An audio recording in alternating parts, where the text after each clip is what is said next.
Hello दोस्तों, नमस्कार। मैं कमलेश कुमार आप सभी का बहुत बहुत स्वागत करता हूं अपनी यूट्यूब चैनल KRC, जहां सिलेक्शन एक जीते। तो चलिए दोस्तों, आज मैं फिर से लेकर आया हूं बिहार शिक्षक भर्ती के लिए रुक्मिणी प्रकाशन जो द प्लेटफॉर्म है उसका सेट नंबर 5 जो हिस्ट्री प्लस पॉलिटी का सेशन होगा एक साथ। तो चलिए हम लोग शुरू करते हैं। इससे पहले मैंने इसका वीडियो जो है 4 पार्ट करा दिया है, तो आप लोग डिस्क्रिप्शन लिंक में जाकर देखेंगे और आपको बहुत सारे जो महत्वपूर्ण वस्तुनिष्ठ प्रश्नों का संग्रह मिलेगा जो आपके सभी एग्जाम्स के लिए महत्वपूर्ण है, चाहे वह स्टेट PCS हो या सचिवालय हो, दरोगा हो, बिहार पुलिस, यूपी पुलिस, जो भी हो एग्ज़ाम वो सबके लिए है। एडुटेरिया का भी सेट प्रैक्टिस मैंने करा चुका है, ठीक है। आपको पॉलिटी का वन लाइनर वगैरह सब कुछ मिलेगा, तो आप मेरे डिस्क्रिप्शन लिंक में जाए और प्लेलिस्ट से सारे सब्जेक्ट को देख सकते हैं। तो चलिए आज हम शुरू करते हैं। आज का पहला क्वेश्चन हिस्ट्री से। आज का पहला क्वेश्चन है, सिंधु घाटी सभ्यता का पतन नगर कौन था? ठीक है, पतन नगर जिसे हम बंदरगाह बोलते हैं। तो 71 का आंसर बी हो जाएगा, लोथल था। ठीक है, लोथल जो है भोगवा नदी के किनारे है, ये आपको पता होगा। ठीक, नेक्स्ट अगला पॉइंट है, शिवाजी ने मुगलों को किस संधि के द्वारा किलों को हस्तांतरित किया था? VBI क्वेश्चन है ये। तो 72 का आंसर सी हो जाएगा, पुरंदर की संधि। ठीक है, तो पुरंदर की संधि कब हुई थी? तो 1665 में। पुरंदर की संधि कब हुई थी? तो 1665 ईस्वी में हुई थी। ठीक है, नेक्स्ट पॉइंट है, शिवाजी के पुत्र का क्या नाम था? तो शिवाजी के पुत्र का नाम जो था वो संभाजी था, और शिवाजी के पिता का नाम शाहजी भोसले एवं माता का नाम जीजाबाई था। ठीक है, और शिवाजी मराठा राज्य के संस्थापक थे, ये भी आपको पता होना चाहिए। ठीक है, और शिवाजी ने 1674 में गंगा भट्ट के सहयोग से अपना राज्याभिषेक जो करवाया था वो रायगढ़ में करवाया था। ठीक है, रायगढ़ में करवाया था, और रायगढ़ उनकी राजधानी थी। अगला पॉइंट है 73 नंबर क्वेश्चन, 1945 ईस्वी में अणु बम के गिराए जाने से तबाह हुए नागासाकी और हिरोशिमा किस देश में स्थित है? तो इसका आंसर ऑप्शन सी हो जाएगा, जापान। ठीक है, जापान में ये दोनों शहर है। द्वितीय विश्व युद्ध के दौरान अमेरिका द्वारा ये बम गिराया गया था 1945 में। तो एक बम जो गिराया गया था 6 अगस्त को, ठीक है, और दूसरा जो है 9 अगस्त को नागासाकी पर और 6 अगस्त को हिरोशिमा पर गिराया गया था।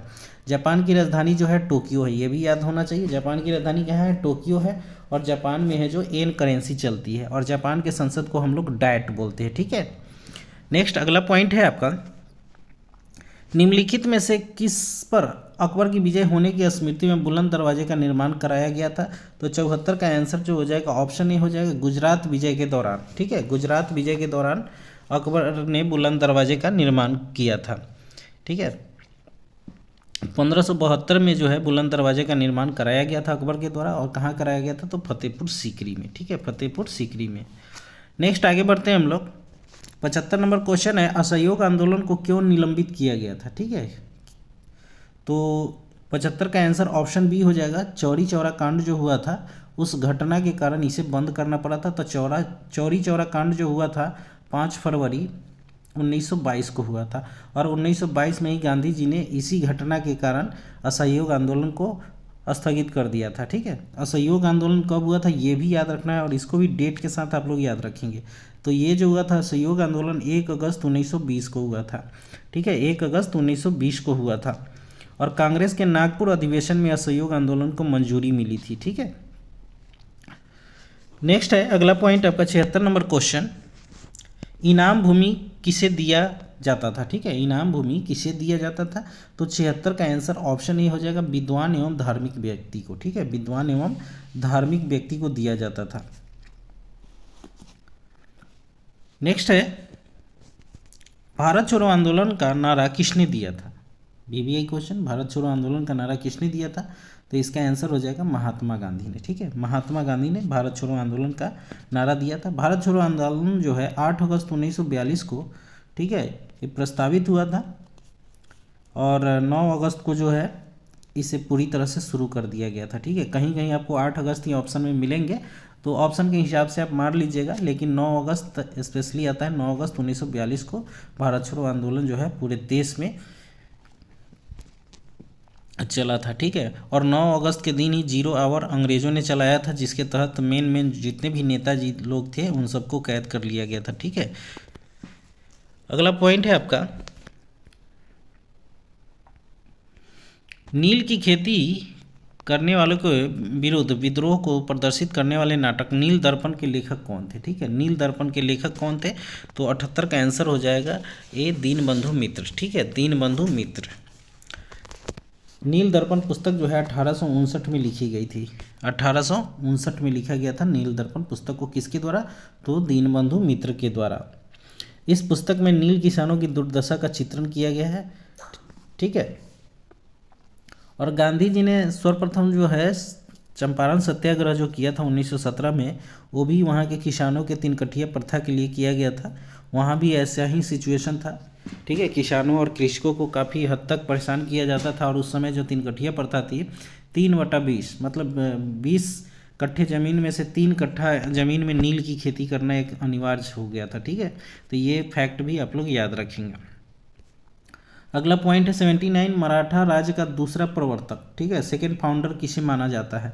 तो 79 का आंसर जो हो जाएगा बालाजी विश्वनाथ। ठीक है, इन्हें वास्तविक संस्थापक इन्हीं को माना जाता है। ठीक है, वास्तविक संस्थापक बालाजी विश्वनाथ को, जिन्होंने 1713 से 1720 ईस्वी तक शासन किया था, बालाजी विश्वनाथ। नेक्स्ट अगला पॉइंट है, निम्नलिखित में से किस युद्ध से भारत में मुगल साम्राज्य की नींव पड़ी थी? VBI question. तो इसका आंसर सी हो जाएगा पानीपत का प्रथम युद्ध। पानीपत का प्रथम युद्ध को कब हुआ था? तो 1526 ईस्वी में। ठीक है, बाबर एवं किसके बीच हुआ था? इब्राहिम लोदी के बीच। ठीक है, इब्राहिम लोदी, आपको याद होगा। पानीपत का प्रथम युद्ध 1526 ईस्वी में बाबर एवं इब्राहिम लोदी के बीच हुआ था। और उसके बाद पानीपत का दूसरा युद्ध कब हुआ था? ये आप लोग को पता है। तो पानीपत का दूसरा युद्ध जो हुआ था 1556 ईस्वी में हुआ था। ठीक है, अकबर एवं हेमू के बीच। और पानीपत का तीसरा जो युद्ध हुआ था वो 1761 ईस्वी में हुआ था। ठीक है, 1761 ईस्वी में हुआ था। मोहम्मद शाह अब्दाली एवं अफगानों के बीच हुआ था। नेक्स्ट अगला पॉइंट है 81 नंबर क्वेश्चन, अफीम युद्ध किनके बीच लड़े गए थे? अफीम युद्ध किनके बीच लड़े गए थे? तो ये ब्रिटेन एवं चीन के बीच लड़ा गया था। ऑप्शन ए बिल्कुल सही होगा, ब्रिटेन एवं चीन के बीच लड़े गए थे। प्रथम अफीम युद्ध जो हुआ था 1839 से 42 के बीच हुआ था। ठीक है, 1839 से 42 के बीच ये लड़ा गया था। और दूसरा अफीम युद्ध 1856 से लेकर 60 तक चला था। ठीक है, नेक्स्ट है अगला पॉइंट 82 नंबर क्वेश्चन, पानीपत की दूसरी लड़ाई निम्नलिखित में से किनके बीच हुई थी? अभी मैंने बताया था पानीपत की दूसरी लड़ाई कब हुई थी? तो 1556 में। और किसके बीच था? अकबर एवं हेमू के बीच। ऑप्शन ए बिल्कुल सही होगा। ठीक है, अकबर एवं हेमू। नेक्स्ट पॉइंट है 83 नंबर क्वेश्चन, भारत में 7वीं शताब्दी के प्राचीन विश्वविद्यालय की स्थापना कहाँ की गई? तो 83 का ऑप्शन हो जाएगा ऑप्शन सी। ठीक है, 83 का आंसर क्या हो जाएगा? ऑप्शन सी, नालंदा में, नालंदा विश्वविद्यालय। ठीक है, नेक्स्ट है 84 नंबर क्वेश्चन, 1932 में अखिल भारतीय हरिजन संघ की स्थापना किसने की थी? ठीक है, हरिजन संघ की। तो इसका आंसर हो जाएगा महात्मा गांधी। ठीक है, ऑप्शन सी, महात्मा गांधी। हरिजन पत्रिका जो है महात्मा गांधी के द्वारा ही निकाला गया था। हरिजन के लिए गांधी जी ने 1932-34 के बीच हजारों किलोमीटर की यात्रा की थी। ठीक है, और हरिजन के भारत में सबसे बड़े नेता जो थे वो डॉक्टर भीमराव अंबेडकर जी थे। नेक्स्ट है अगला पॉइंट 85 नंबर, निम्नलिखित में से किसके शासनकाल के दौरान भारत में 1 रुपये का सिक्का टकसालित मिंट किया गया था? तो 85 का आंसर ऑप्शन बी हो जाएगा शेरशाह सूरी। ठीक है, शेरशाह सूरी। अगला पॉइंट है, गुजरात में साबरमती आश्रम की स्थापना गांधी जी ने किस वर्ष की थी? साबरमती। ठीक, तो 86 का आंसर हो जाएगा ऑप्शन ए, 1916 में गुजरात में साबरमती आश्रम की स्थापना की गई थी, अहमदाबाद जिला में। ठीक है, ये कहाँ हुआ था? अहमदाबाद जिला में। और साबरमती आश्रम से ही 12 मार्च 1930 को गांधी जी ने दांडी यात्रा शुरू की थी। ठीक है, जो 6 अप्रैल 1930 को ख़त्म हुआ था, जिसे 6 अप्रैल 1930 को नमक सत्याग्रह के साथ सविनय अवज्ञा आंदोलन की शुरुआत भी हुई थी। तो ये फैक्ट भी याद रखेंगे। अगला पॉइंट है 87 नंबर, भेड़ की तरह पूरी जिंदगी जीने से बेहतर है शेर की तरह एक दिन जियो। यह कथन किसका है? तो 87 का आंसर ए हो जाएगा, टीपू सुल्तान का यह कथन था। ठीक है, टीपू सुल्तान का कथन था। टीपू सुल्तान 1782 ईस्वी में हैदर अली की मृत्यु के बाद जो है मैसूर का राजा बना था। कब बना था? 1782 में। उसके पिताजी जब मर गए तो ये राजा बना था 1782 में। और टीपू सुल्तान की राजधानी कहाँ थी? तो श्रीरंगपट्टनम थी। ठीक है, और श्रीरंगपट्टनम की संधि के तहत अंग्रेजों एवं टीपू सुल्तान के बीच हुई थी। और 1799 ईस्वी में चौथा आंग्ल मैसूर युद्ध हुआ था ना, उस समय इसकी मृत्यु हो गई थी 1799 में। ठीक है, अगला पॉइंट है 88 नंबर।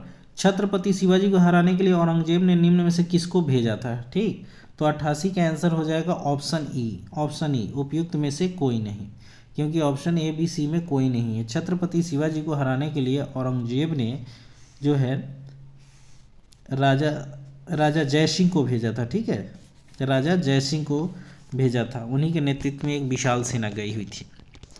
नेक्स्ट है 89 नंबर। गंधार मूर्तिकला की सर्वोत्तम कृतियाँ कब प्रकट हुई?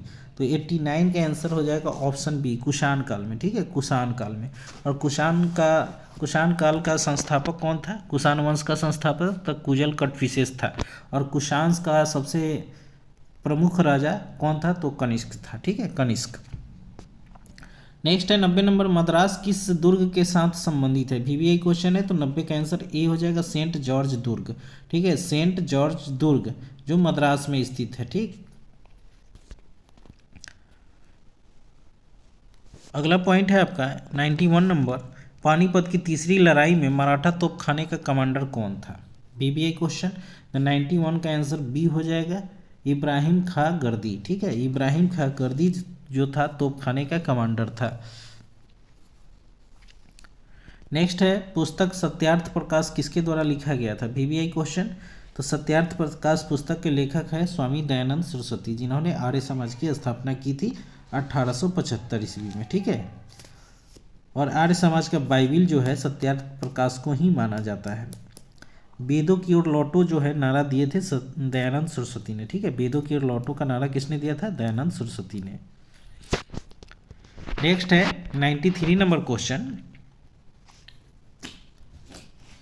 कुतुब नुमा कंपास का व्यवहार यूरोप वालों ने किससे सीखा था? कुतुब नुमा या कंपास का व्यवहार यूरोप वाले ने किससे सीखा था? ठीक है, तो 93 का आंसर हो जाएगा ऑप्शन सी, अरबों से सीखा था। ठीक है, किससे सीखा था? अरबों से सीखा था। 94 नंबर क्वेश्चन है, अमेरिकी उपनिवेशों का सेनापति कौन था? तो इसका आंसर हो जाएगा जॉर्ज वाशिंगटन। ऑप्शन ए बिल्कुल सही होगा, जॉर्ज वाशिंगटन। नेक्स्ट है बास्तिल का पतन किस दिन हुआ था? वीवीआई क्वेश्चन है 95 नंबर। बास्तिल का जो पतन हुआ था 14 जुलाई 1789 को हुआ था। 14 जुलाई 1789 को हुआ था बास्तिल का पतन। बास्तिल के पतन से ही फ्रांस की क्रांति प्रारंभ हुई थी। ठीक है, फ्रांस की क्रांति जो हुई थी 1789 में हुई थी, तो इसका बास्तिल का जब पतन हुआ तो फ्रांस की क्रांति की शुरुआत हुई थी। तो आप लोग बताइएगा कि फ्रांस की क्रांति के समय जो था वहाँ का राजा कौन था?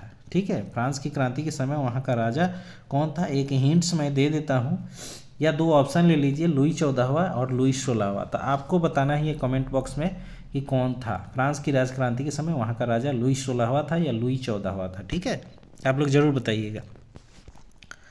नेक्स्ट पॉइंट है 1917 ईस्वी में विश्व युद्ध से अलग होने वाला राष्ट्र कौन था?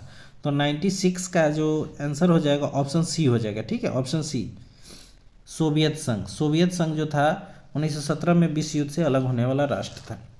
नेक्स्ट है हिटलर का जन्म कहाँ हुआ था? ठीक है, 97 का आंसर बी हो जाएगा, ऑस्ट्रिया में। ऑस्ट्रिया में हुआ था, और ऑस्ट्रिया की राजधानी कहाँ है? तो वियना है। ठीक है, तो हिटलर का जन्म ऑस्ट्रिया में 1889 में हुआ था। 1889 में हुआ था। और हिटलर ने एक पुस्तक लिखी थी मेन कैंप। ठीक है, मेन कैंप।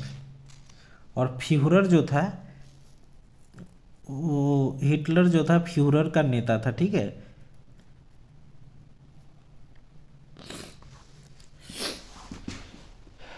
फ्यूहरर के नाम से हम लोग हिटलर को जानते हैं। तो फ्यूहरर एक जगह का नाम था, वहाँ का वो नेता बना, इसलिए उसे फ्यूहरर के नाम से भी जाना जाता है। नेक्स्ट है 98 नंबर। राष्ट्र संघ की स्थापना किस उद्देश्य से की गई थी? तो 98 का आंसर ए हो जाएगा, भविष्य में विश्व युद्ध को रोकने के लिए राष्ट्र संघ की स्थापना की गई थी। ठीक है, राष्ट्र संघ की स्थापना 1920 ईस्वी में किया गया था, जिसका मुख्यालय जो था वो जिनेवा था। ठीक है, नेक्स्ट पॉइंट है 99 नंबर क्वेश्चन। खूब गेहूं उपजाओ, गेहूं ही हमें जंग जिताएगा, यह किसने कहा था? ठीक है, तो 99 का आंसर ए हो जाएगा। वुडरो विल्सन ने यह कथन कहा था, खूब गेहूं उपजाओ, गेहूं ही हमें जंग जिताएगा, ये कथन वुडरो विल्सन का है। 1917 में प्रथम विश्व युद्ध में यूएसए शामिल हुआ था और उसी समय उन्होंने ये कथन बोला था। ठीक है, अगला पॉइंट है, यूरोप का मरीज किसे कहा जाता है? बेबी एक क्वेश्चन है, तो यूरोप का मरीज जो है तुर्की को कहा जाता है। ठीक है, और एशिया का मरीज किसे कहा जाता है? तो चाइना को कहा जाता है। एशिया का मरीज चाइना को कहा जाता है। नेक्स्ट पॉइंट है, लाल कुर्ती की टुकड़ी का गठन किसने किया था? तो लाल कुर्ती की टुकड़ी का गठन जो है गैरीबाल्डी ने किया था। ऑप्शन ए बिल्कुल सही हो जाएगा, गैरीबाल्डी। अगला पॉइंट है, चार्टिस्ट आंदोलन कहाँ हुआ था? इससे पहले वाले सेट में मैंने चार्टिस्ट आंदोलन बताया था। ठीक है, आप लोग को याद होना चाहिए। तो चार्टिस्ट आंदोलन जो हुआ था वो ब्रिटेन में हुआ था, और कब हुआ था? तो 1838 में हुआ था। ठीक है, 1838 में ब्रिटेन में। अगला पॉइंट है, कंबोडिया फ्रांस का संरक्षित राज्य किस वर्ष बना था? 103 नंबर क्वेश्चन है, तो 103 का आंसर बी हो जाएगा, 1863 में। अगला पॉइंट है, गांधी जी ने नमक कानून की स्थिति को भंग किया था? तो 104 का आंसर ऑप्शन सी हो जाएगा, 6 अप्रैल 1930 को, 6 अप्रैल 1930 को। नेक्स्ट है, फ्लार्ग शटल मशीन का निर्माण किसने किया था? 105 नंबर क्वेश्चन। फ्लार्ग शटल मशीन का आविष्कार जो है जॉन के ने किया था, जॉन के ने किया था। ठीक है, जॉन के। अगला पॉइंट है, 106 नंबर, वयस्क मताधिकार की व्यवस्था इंग्लैंड में किस वर्ष की गई थी? 106 का आंसर ऑप्शन बी हो जाएगा, 1928 में। ठीक है, 1928 में हुआ था। नेक्स्ट पॉइंट है, 107 नंबर, वह कौन सा पहला भारतीय राजा था जिसने मोहम्मद गौरी को हराया? तो 107 का आंसर जो हो जाएगा ऑप्शन ई हो जाएगा, इनमें से कोई नहीं। ठीक है, क्योंकि ऑप्शन में कोई नहीं है। तो मोहम्मद गौरी को किसने हराया था? तो सोलंकी शासक मूलराज द्वितीय वह पहला भारतीय राजा था जिसने मोहम्मद गौरी को हराया था। किसने हराया था? मूलराज सेकंड। ठीक है, मूलराज सेकंड ने हराया था, प्रथम राजा था भारतीय। ठीक है, जिसने मोहम्मद गौरी को हराया था। अगला पॉइंट है, 108 नंबर, किसके शासनकाल में प्रसिद्ध मंगोल चंगेज खा ख्वारिज्म के राजकुमार जलालुद्दीन का पीछा करते हुए भारत की सीमाओं तक आया था? तो 108 का आंसर ऑप्शन ई हो जाएगा, इनमें से कोई नहीं, क्योंकि ऑप्शन में कोई नहीं है। वो जो आया था इल्तुतमिश के शासनकाल में आया था। ठीक है, इल्तुतमिश गुलाम वंश का जो ये शासक था इल्तुतमिश, उसी के समय जो है चंगेज खा आया था। नेक्स्ट पॉइंट है, 109 नंबर क्वेश्चन आपका, 1565 में कौन सा प्रसिद्ध युद्ध हुआ था? ठीक है, तो 109 का आंसर सी हो जाएगा, तालीकोटा का युद्ध हुआ था। ठीक, तालीकोटा का युद्ध जो हुआ था वो बहुमानी राज्यों की संयुक्त सेनाओं ने विजयनगर को पराजित किया था 1565 में। तालीकोटा, विजयनगर का पतन हो गया था इस समय। ठीक है, अगला पॉइंट है आपका, काकोरी षड्यंत्र अभियोग में निम्नलिखित में से किसको फांसी नहीं दी गई थी? नहीं पूछ रहा है, तो 110 का आंसर बी हो जाएगा, खुदीराम बोस को जो है फांसी नहीं दी गई थी। ठीक है, बाद बाकी राम प्रसाद बिस्मिल अस्फाखा को फांसी दे दिया गया था। काकोरी कांड कब हुआ था आपको याद होना चाहिए, तो 9 अगस्त 1925 को, 9 अगस्त 1925 को। डेट मैं इसलिए बताता हूँ कि कुछ आधुनिक भारत के जो महत्वपूर्ण क्वेश्चन है उनका अपडेट के साथ ही पूछता है, तो इसलिए डेट भी जरूर याद रखेंगे। ठीक है, तो ये था हिस्ट्री का पूरा क्वेश्चन। अब आगे आपका पॉलिटी का होगा, लेकिन अब मैं एक आप लोग के लिए कुछ यूनिक चीज़ लेकर आया हूँ। अब एक क्वेश्चन जो हिस्ट्री से मैं पूछूंगा और एक पॉलिटी से, जो भी सेशन होगा उसके लास्ट में एक क्वेश्चन मैं आप लोगों से करूंगा, उसका आंसर देखते हैं कि कितने लोग बता पाते हैं। ठीक है, तो आपको बताना है, आज का जो क्वेश्चन हो जाएगा वो आपको बताना है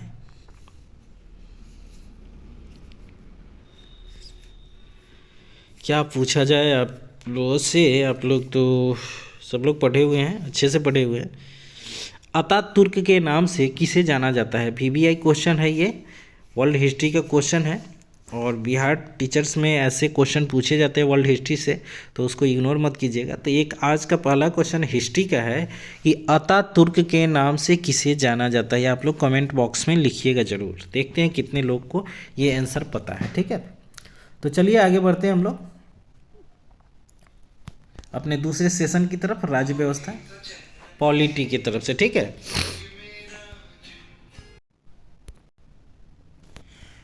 तो आज संविधान का पहला क्वेश्चन है, संविधान प्रारूप समिति के अध्यक्ष डॉक्टर भीमराव अम्बेडकर ने किस अनुच्छेद को संविधान का हृदय एवं आत्मा कहा था? ठीक है, संविधान प्रारूप समिति के अध्यक्ष डॉक्टर भीमराव अम्बेडकर ने किस अनुच्छेद को संविधान का हृदय एवं आत्मा कहा? तो ऑप्शन सी बिल्कुल सही हो जाएगा, अनुच्छेद 32 को कहा था। ठीक है, अनुच्छेद 32 को। अगला पॉइंट है, किसने कहा राजनीति को मैं विवाद की एक सक्रिय प्रक्रिया समझता हूं? तो इसका आंसर हो जाएगा एल लिप्सन। ठीक है, ऑप्शन भी बिल्कुल सही है, एल लिप्सन। अगला क्वेश्चन है आपका 113 नंबर क्वेश्चन। फ्रांस में, थोड़ा दिख नहीं रहा है उसके लिए सॉरी, फ्रांस में स्वतंत्रता, समानता और बंधुत्व का नारा कब बुलंद किया गया था? VVI क्वेश्चन है। ठीक है, तो ये हुआ था 1789 में। ठीक है, फ्रांस की राजक्रांति कब हुई? 1789 में। उसी समय एक नारा दिया गया था, स्वतंत्रता, समानता एवं बंधुत्व। तो ये नारा जो है फ्रांस की क्रांति के समय दिया गया था और उस समय वहाँ का राजा कौन था? तो लुई 16वां था। ठीक है, लुई 16वां।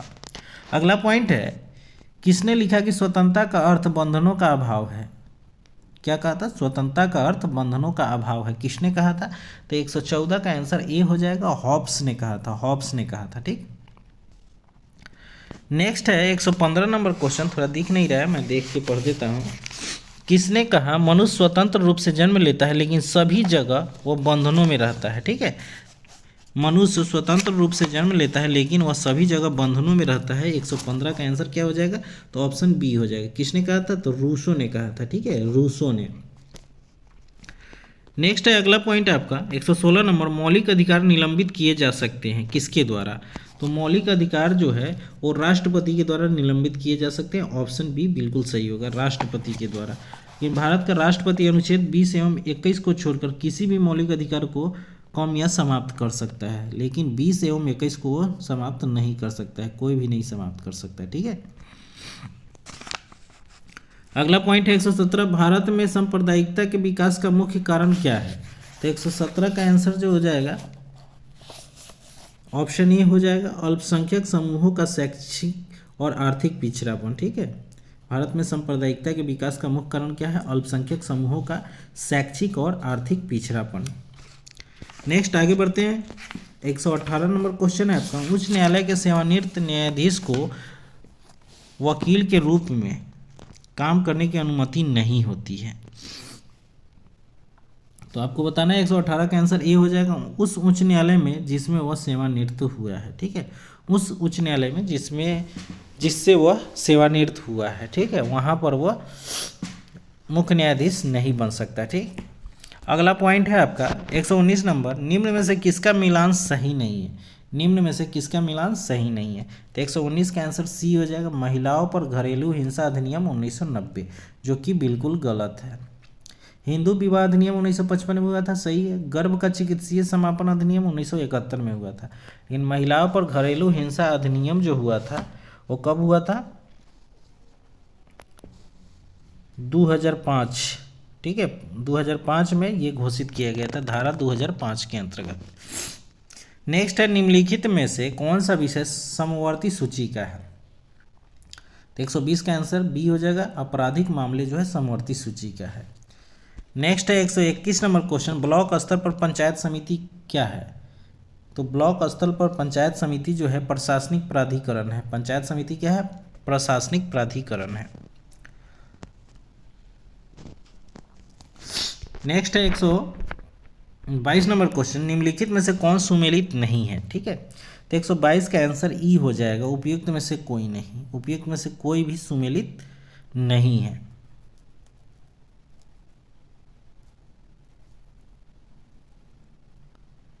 ये 122 में उपयुक्त में से कोई नहीं,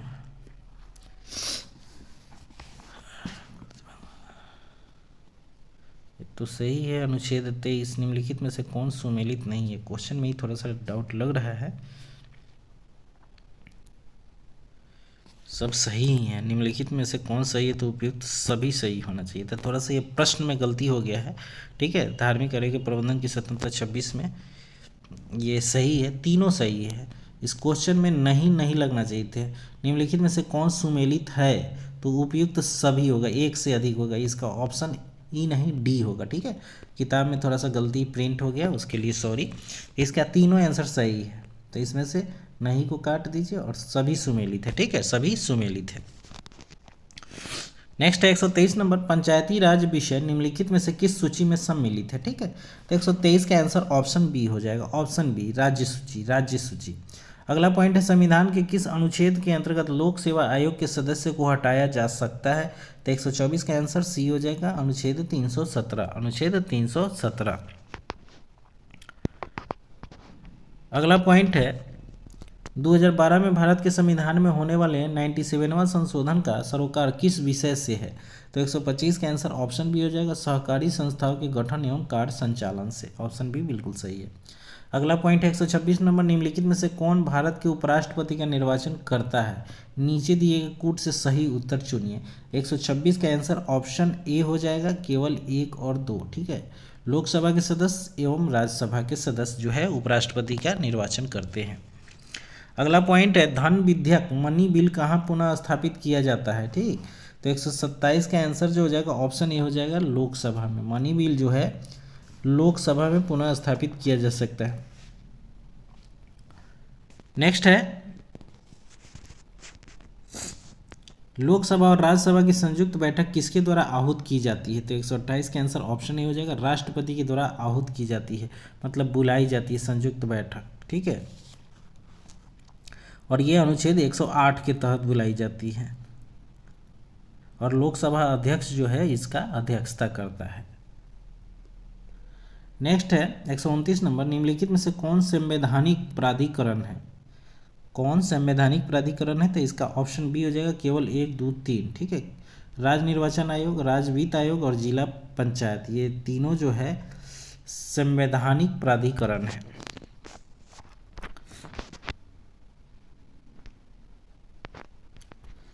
अगला पॉइंट है 130 नंबर, निम्नलिखित में से किसकी संस्तुति पर भारतीय संविधान में मूल कर्तव्य शामिल किया गया। ठीक है, मूल कर्तव्य शामिल किया गया। तो 130 का आंसर हो जाएगा ऑप्शन सी, स्वर्ण सिंह समिति का, स्वर्ण सिंह समिति का। अगला पॉइंट है संसद राज्य सूची के विषय के संबंध में कानून बना सकता है। ठीक है, संसद राज्य सूची के विषय में कानून बना सकता है। तो 131 का आंसर बी हो जाएगा, यदि राज्यसभा ऐसा संकल्प पारित करती है तब वह कानून बना सकता है। 132 नंबर क्वेश्चन, निम्नलिखित में से कौन नीति आयोग तथा राज्य सरकारों के बीच समन्वयकर्ता का कार्य करता है। तो 132 का आंसर ऑप्शन सी हो जाएगा, राष्ट्रीय विकास परिषद। ठीक है, राष्ट्रीय विकास परिषद। नेक्स्ट है 133 नंबर, लोकतांत्रिक शासन व्यवस्था के स्थायित्व के लिए महत्वपूर्ण चुनौती क्या है। तो 133 का आंसर डी हो जाएगा, उपयुक्त में से एक से अधिक, मतलब ये तीनों सही है। ठीक है, उपयुक्त में से एक से अधिक। अगला पॉइंट है लोकतांत्रिक शासन व्यवस्था के विस्तार की क्या चुनौती है। तो 134 का आंसर ऑप्शन डी हो जाएगा, उपयुक्त में से एक से अधिक। ठीक है, उपयुक्त में से एक से अधिक, ये तीनों सही होगा। ठीक है, नगरीय एवं पंचायती राज की संस्थाओं को प्रजातांत्रिक बनाने की, प्रशासनिक इकाइयों को प्रजातांत्रिक बनाने की, सभी स्तरों पर सत्ता में जन भागीदारी के विस्तार की। ठीक है, ये लोकतांत्रिक शासन व्यवस्था के विस्तार की चुनौती है। अगला पॉइंट है 135 नंबर, इंग्लैंड में किस वर्ष स्त्रियों को वयस्क मताधिकार मिला था। तो 135 का आंसर ऑप्शन सी हो जाएगा, 1928 ईस्वी में मिला था। ठीक है, 1928 में। और भारत में स्त्रियों को वयस्क मताधिकार कब मिला था। तो 1919 में, और स्विट्जरलैंड में 1971 में। तो ये तीनों याद रखेंगे, इंग्लैंड में 1928 में, भारत में 1919 में और स्विट्जरलैंड में 1971 में। ठीक, सॉरी दोस्तों, थोड़ी सी सर्दी जुकाम हो गई, उसके लिए माफ़ी चाहता हूँ, कहीं आवाज़ जा रहा होगा। सर्दी बहुत खतरनाक हुई है। नेक्स्ट है अगला पॉइंट 136 नंबर, प्रजातांत्रिक विकेंद्रीकरण के सिद्धांत को त्रिस्तरीय पंचायती राज संस्थाओं के माध्यम से लागू किए जाने की सिफारिश किसने की थी। ठीक है, तो 136 का आंसर ऑप्शन बी हो जाएगा, बलवंत राय मेहता समिति, बलवंत राय मेहता समिति। अगला पॉइंट है 137, पंचायती राज संस्थाओं को संवैधानिक दर्जा किस संविधान संशोधन से प्राप्त हुआ था। तो 137 का आंसर बी हो जाएगा, 73वां संविधान संशोधन, 73वां संविधान संशोधन। नेक्स्ट है 138, पंचायती राज संस्थाओं के कितने स्तर है। तो पंचायती राज संस्थाओं के जो है 3 स्तर है, त्रिस्तरीय है। 73वां संविधान संशोधन के द्वारा ही पंचायती राज के त्रिस्तरीय ढांचे का प्रावधान किया गया था। ठीक है, बलवंत राय मेहता समिति के आधार पर। अगला पॉइंट है कितनी जनसंख्या पर ग्राम पंचायत का गठन किया जाता है। ठीक है, किया जाता है। तो 139 का आंसर सी हो जाएगा, 7000, 7000 हो जाएगा तो ग्राम पंचायत का गठन हो जाएगा। किसने कहा था कि संसदीय लोकतंत्र का अर्थ है एक व्यक्ति और एक मत? तो 140 का आंसर ऑप्शन सी हो जाएगा, डॉक्टर भीमराव अंबेडकर जी ने कहा था। संसदीय प्रणाली का जनक जो है ब्रिटेन है, और भारत में संसदीय प्रणाली जो लिया गया वो ग्रेट ब्रिटेन से ही लिया गया है। अगला पॉइंट है गुट निरपेक्षता का मूल रूप से क्या अभिप्राय है? 141 का आंसर हो जाएगा ऑप्शन ए, शक्ति गुटों के प्रति तटस्थता। नेक्स्ट है स्वतंत्रता को किस प्रकार की सीमित किया जा सकता है? स्वतंत्रता को किस प्रकार सीमित किया जा सकता है? तो 142 का आंसर बी हो जाएगा, विधि द्वारा, विधि द्वारा। नेक्स्ट है 143 नंबर, स्विस संघीय सभा के 2 चेंबरों को क्या कहते हैं? तो 143 का आंसर सी हो जाएगा, राष्ट्रीय परिषद, राज्य परिषद। ठीक है, राष्ट्रीय परिषद एवं राज्य परिषद। 144 नंबर, सूची 1 को सूची 2 के साथ मिलाना है। ठीक है, संवैधानिक प्रावधान है और स्रोत है कौन, कहाँ से लिया गया है? तो 144 का आंसर जो हो जाएगा, देख लेते हैं क्या होगा, विधि का शासन। ठीक है, विधि का शासन कहाँ से लिया गया है? तो इसका यह हो जाएगा इंग्लैंड।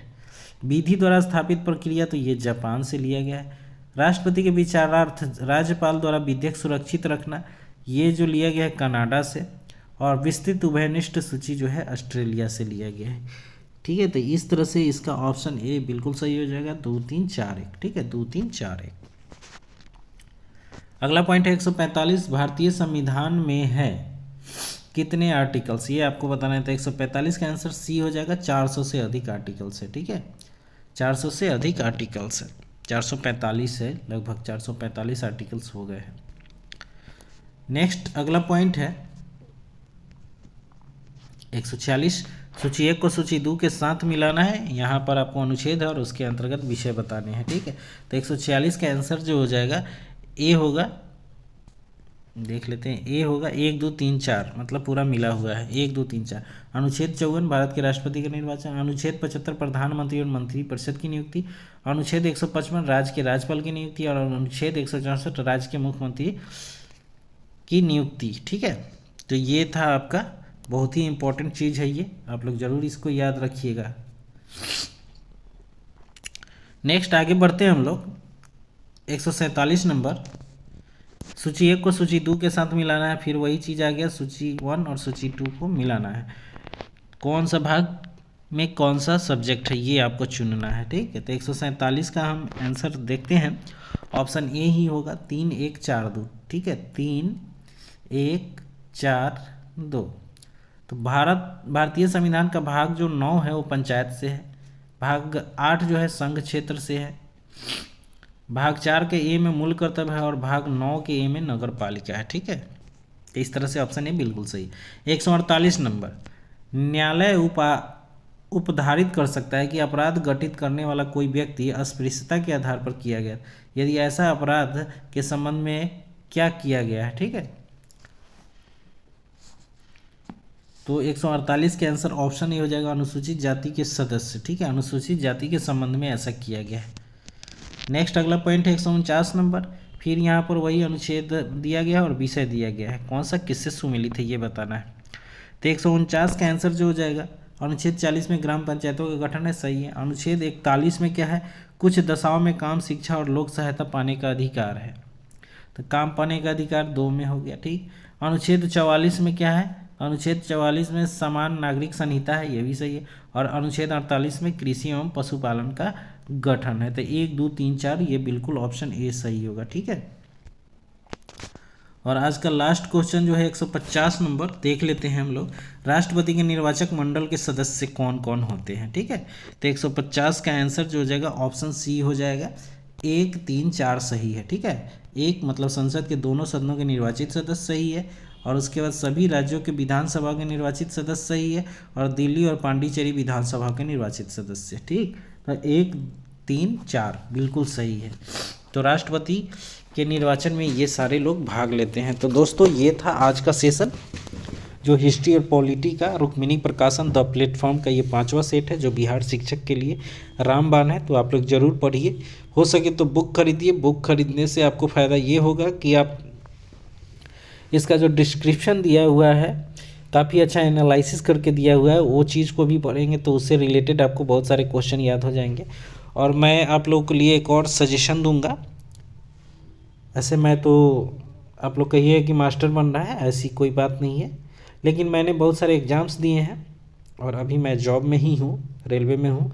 तो आप लोग लुसेंट को मत छोड़िएगा। लुसेंट जो है ना किसी भी एग्ज़ाम के लिए जड़ है। बहुत लोग मानते हैं कि लुसेंट में कुछ नहीं है, लेकिन अगर आप लुसेंट अच्छे से पढ़ रहे हैं तो 60% क्वेश्चन आपका लुसेंट ही कवर करेगा। तो ध्यान से पढ़िए, लुसेंट को अच्छे से पढ़ के रखिए और इसके साथ अपनी पढ़ाई को जारी रखिए। सेट ज़रूर बनाइए, दिन भर में 2 सेट बनाइए, उसका एनालिसिस कीजिए और कहाँ गलती हो रहा है उस टॉपिक को पढ़िए, ठीक है। तो दोस्तों फिर अगले वीडियो में हम ज़रूर मिलेंगे। लेकिन आज का फिर से एक लास्ट क्वेश्चन आप लोगों से पूछना है जो पॉलिटी से होगा। तो आज का पॉलिटी का क्वेश्चन मैं आप लोगों से पूछूंगा, क्या पूछा जाए, आप लोग बताइए। मूल संविधान में लोकसभा की सदस्य संख्या कितनी निश्चित की गई है, ठीक है। मूल संविधान समझ रहे हैं ना, मूल संविधान मतलब जब संविधान का निर्माण हुआ तो उस समय लोकसभा सीटों की जो है ना संख्या कितनी निश्चित की गई थी, तो ये आपको बताना है, ठीक है।